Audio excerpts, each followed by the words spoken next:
The first thing we are going to do today is get rid of our section views that we created last week. So to do that, you need to go to Erase and then Cross Erase, and now just draw a little box around them. I actually got a dimension in there. I probably didn't want to do that. So, you should have two cross sections in there. So get rid of those first thing. The next thing I want to do is go in and add a roof. So I'm going to go to roof mode. Make sure you are on your main floor, not your foundation. If you put a roof on your foundation, you're going to have a roof in the middle of your house, which isn't good. So I'm going to grab my auto roof, and it will put a hip roof in automatically. It defaults to that. If I want to edit the item, I can just do edit item and select it, and I can change all kinds of different options. So a few things that are important are the overhang. So the larger the overhang is, here's your preview right down here. So I just type in, say, 26, and it will create a larger overhang of my roof. So go back to just 18. You have the thickness of your roof. You can change your roof material to all kinds of different options. Heel height is the height from the top of your wall to the top of the roof.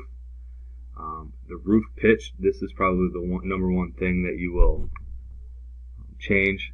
It is the rise over the run. So right now this is going, for every foot, it goes up 6 inches. So it goes up 6 inches and over a foot. So if I have 12-12 pitch, that would mean it's on a 45-degree angle. 12-12 you can't walk on. Well, you could walk on it. It's a little bit tougher.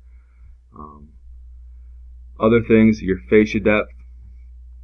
It's talking about how far it is from here over. So let's change that to 10, let's say. So it creates a longer depth.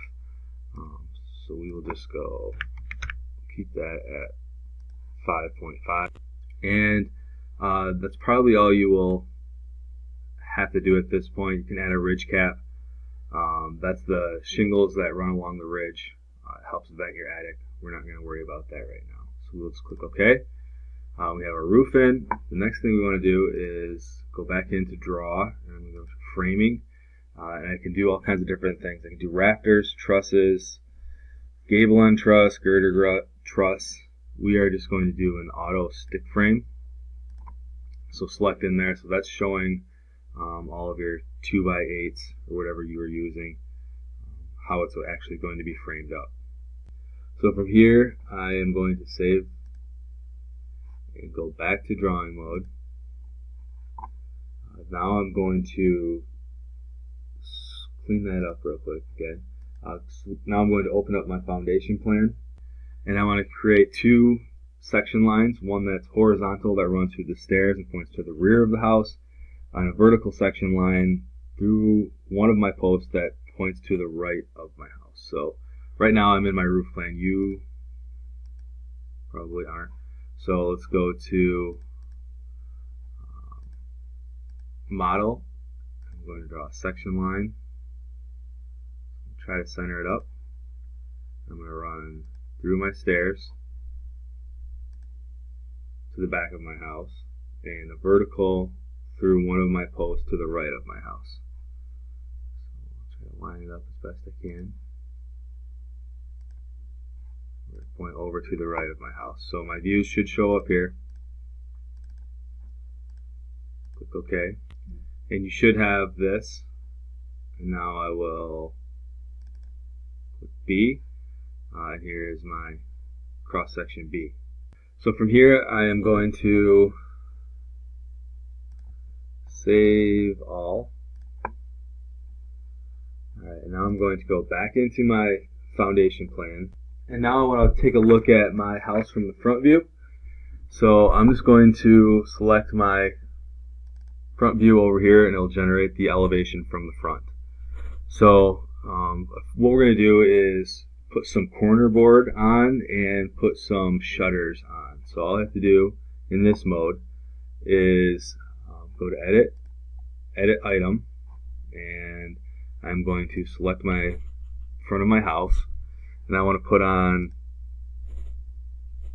some end treatment. So let's do corner board on the left and corner board on the right.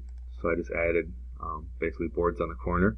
Let's edit the window. I already put a shutter on there, but all I have to do is select it and go to shutter, and I can turn my shutters on my front view and not install my updates. So from here I want to take this and turn it into an actual drawing so I could add annotations to it. So what we need to do is come up to save, go file, save as, and I'm going to save this as front elevation.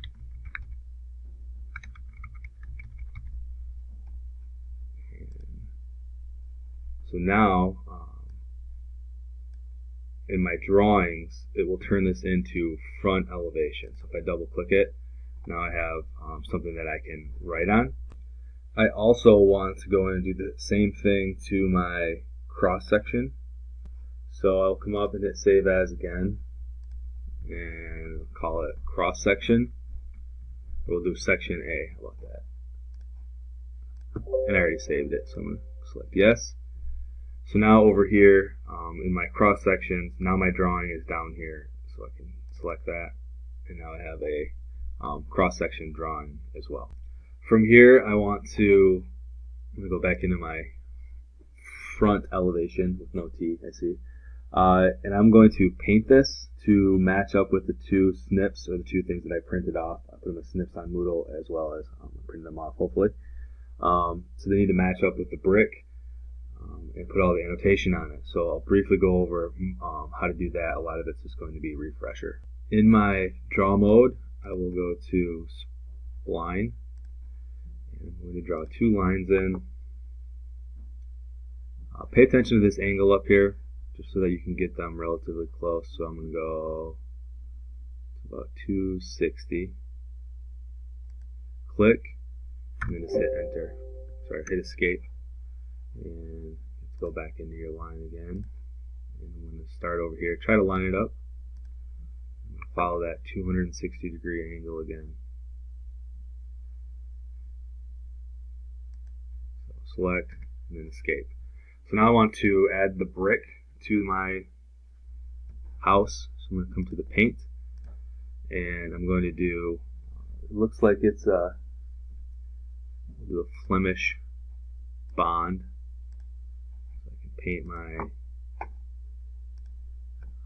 wall, and now let's go to roofing, and it is just some normal asphalt